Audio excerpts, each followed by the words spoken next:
सर्वनरेशबुधाचितदेवं निश्चलधिगतिप्रेरकदेवं दुःखत्रयातिसुभञ्जकदेवं तच्च स्मरामि सदा हृदि देवं वीरजनप्रबुधाचितदेवं मोहदहन करुणालय देवं भीकरगर्वविदारकदेवं तच्च स्मरामि सदा हृदि देवं सौम्यसुबुद्धिप्रदायकदेवं सिद्धिविवर्धनकारणदेवं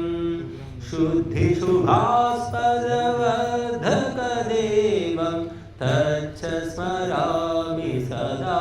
हृदि देवं पञ्चसुयज्ञप्रचोदकदेवं सुगुणमहामणिदायकदेवं फणसममानवमर्दकदेवं तच्च स्मरामि सदा हृदि देवं दारुणसंसृतितारकदेवं भीकरमारणवारकदेवं पापप्रभावविनाशनदेवं तच्च स्मरामि सदा हृदि देवं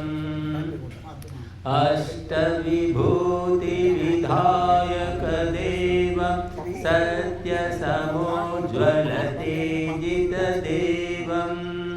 इष्टफलोन्नतिदायकदेवं तच्च स्मरामि सदा